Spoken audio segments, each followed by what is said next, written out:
కన్యా రాశి, ఈ కన్యా రాశి వారందరికీ కూడా జూన్ నెల 2025వ సంవత్సరానికి గాను మాస రాశి ఫలితాలను ప్రొఫెసర్ డాక్టర్ మొలపూడి సత్యనారాయణమూర్తి నేను మీకు తెలియజేస్తున్నాను.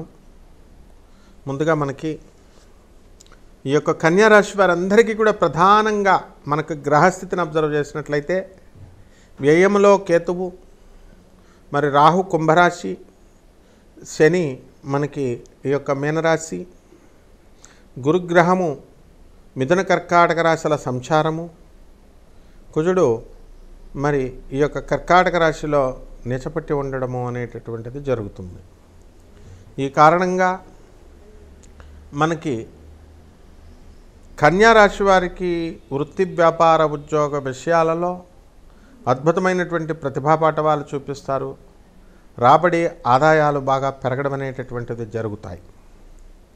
ఇకపోతే ఈ యొక్క కన్యా రాశి వారికి ముఖ్యంగా భార్యాభర్తల మధ్య ప్రాబ్లమ్స్ అనేటటువంటివి చాలా అధికంగా ఉన్నాయి.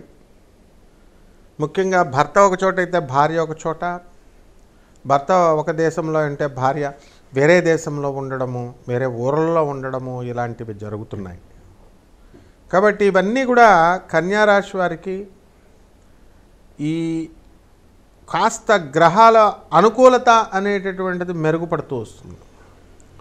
దాని ద్వారా భార్యాభర్తల మధ్య దూరము అనేటటువంటిది కొంచెంగా తక్కువగా అవుతూ ఉంటుంది. మూడో వ్యక్తి ప్రమేయం వలన మాత్రమే మీకు ఈ సమస్యలు అనేటటువంటివి రావడం జరుగుతాయి. అది కూడా ఫూలిష్ పీపుల్ వల్ల. సో ఈ యొక్క ఫూలిష్ పీపుల్కి కాస్త దూరంగా ఉండి వైజ్ మ్యాన్ సలహాలు తీసుకోవాల్సినటువంటి అవసరం కన్యా రాశి వారికి ఉంటుంది. అయితే కొంతమంది కన్యా రాశి వారికి ఇప్పుడు భాగ్యంలో ఉన్నటువంటి గురుగ్రహము రాజ్యలాభ స్థితిగతుల్లో ఉండడం కారణంగా అక్టోబర్ 18 నుంచి డిసెంబర్ 5 వరకు అధిక లాభాలను రావడానికి అవకాశాలు ఎక్కువగా ఉంటాయి. అంతకుముందు కూడా బాగుంటుంది. రాజ్యగురుడు ధర్మకార్యాలు చేస్తూ కాస్త ధర్మంగా వెళ్ళడం, రుజుమార్గంలో ప్రవర్తించడం అనేటటువంటిది జరుగుతుంటుంది. అయితే ఈ కన్యా రాశి వారికి సప్తమంలో ఉన్నటువంటి శనిగ్రహ కారణంగా కుటుంబంలో మనకి కలత్రపుత్ర శత్రుత్వ కారణాయ నమః అన్నారు. దానివల్ల మనకి చక్కగా మనం ఎంత మంచిగా ఉన్నప్పటికీ కూడా కాస్త కుటుంబంలో కొన్ని కలతలు రావడానికి అవకాశాలు ఉంటాయి. కాబట్టి ఉద్రేక పరిస్థితులను నివారించుకుంటూ ముందుకు వెళ్ళాల్సినటువంటి అవసరం ఉంది. విద్యార్థులను మనం తీసుకున్నప్పుడు విద్యార్థులు బ్రహ్మాండంగా వీళ్ళు చదవడం అనేటటువంటివి, మంచి మార్కులు తెచ్చుకోవడం అనేటటువంటిది జరుగుతాయి. ఇక ఈ యొక్క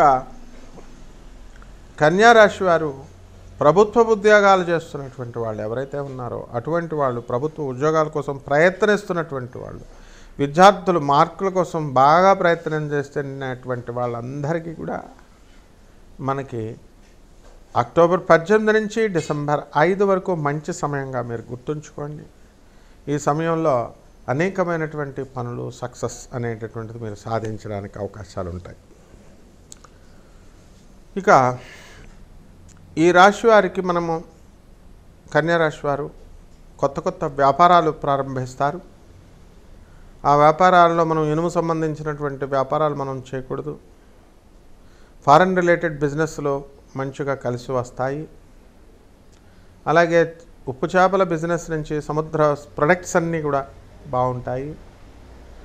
ఏ వ్యాపారం చేసినా సరే మంచి రాణింపు అనేటటువంటిది ఉండడానికి అవకాశాలు ఉంటాయి.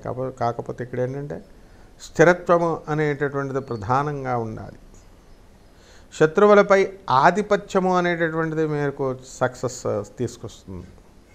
ఇక విదేశాలకు వెళ్ళాలండి అని ప్రయత్నిస్తున్నటువంటి విద్యార్థులను కానీ, ఎంప్లాయీస్ కానీ, ప్రైవేట్ ఉద్యోగస్తులు కూడా చాలా కాలంగా మాకు ఇది డ్రీమ్ అండి అని అనుకున్నటువంటి వాళ్ళంతా కూడా మీరు గ్రాండ్ సక్సెస్ అవ్వడానికి అవకాశాలు ఉన్నాయి. కాబట్టి కన్యా రాశి వాళ్ళు ఎప్పుడు కూడా మీరు ఫూలిష్ పీపుల్ అంటే మనం యొక్క బుధుడు మనకి మే 13వ తేదీ నుంచి 23వ తేదీ నుంచి వృషభ రాశుల సంచారము, కస్ప పీరియడ్లో తిరగడము, ఇవన్నిటి రీత్యా మరి మీకు ఇచ్చేటటువంటి సలహాలు ఇచ్చేటటువంటి వాళ్ళు మంచి సలహాలు ఇస్తే కనుక మీరు ఎదుగుతారు. మరి ఫూలిష్ పీపుల్ దగ్గర నుంచి మనం మంచి సలహాలు ఎలా ఎక్స్పెక్ట్ చేస్తాం? సో ఇలాంటివి చాలా జాగ్రత్తగా చేసుకోవాల్సినటువంటి అవసరం ఉంది. 2 పడవల మీద కాళ్ళు వేయకుండా జాగ్రత్తగా చేసుకోండి. ఇక ఈ కన్యా రాశి వాళ్ళు ప్రేమ వ్యవహారాల దగ్గరికి వచ్చినప్పుడు ప్రేమ వ్యవహారాలు సక్సెస్ అవ్వడానికి అవకాశాలు ఉంటాయి. ఎవరికైతే ఈ కన్యా రాశి వారికి వ్యాపారాల్లో మేము వృద్ధి కాలేకపోతున్నాము అండి అని అనుకునేటటువంటి వాళ్ళు కఠోరమైనటువంటి సాధన వల్ల వీళ్ళ వృద్ధిలోకి రావడానికి అవకాశాలు ఉంటాయి. ఇక పరిహారాల దగ్గరికి వచ్చేసరికి ఈ కన్యా రాశి వారు శని జపం చేసుకోవాలా, శని స్తోత్రాలు చదవండి. శనికి కిలోంపావు నల్ల నువ్వుల్ని, నల్లని వస్త్రాలనిచ్చి పేద బ్రాహ్మణికి శనివారం నాడు ఉదయం 8 గంటలకి దానం చేయండి. అలాగే దశమహావిద్యల్లో ఒకటైనటువంటి మహాకాళి అమ్మవారి యొక్క హోమాన్ని మీ ఇళ్లలో జరిపించుకోవడం ద్వారా అద్భుతమైనటువంటి ఫలితాలు మీకు రావడం జరుగుతాయి. కాళీ జపము, దేవి సాధన, అలాగే చక్కగా రావి చెట్టు ఒకటి చూసుకోండి. రోజు రావి చెట్టుకు నీళ్లు పోసుకోండి. రావి చెట్టు చుట్టూ ప్రదక్షిణాలు చేయండి. ఎందుకు రావి చెట్టు అంటే అది దేవతా వృక్షము. మీరు చేసినటువంటి కర్మలు, చెడు కర్మలన్నీ కూడా క్షయమైతేనే కదా మనకి సక్సెస్ అనేటటువంటిది వస్తుంది. ఈ విషయాలని గుర్తుపెట్టుకొని జాగ్రత్తగా చేసుకోండి. అద్భుతమైనటువంటి ఫలితాలు మీకు రావడానికి అవకాశాలు ఉంటాయి. శుభమస్తు.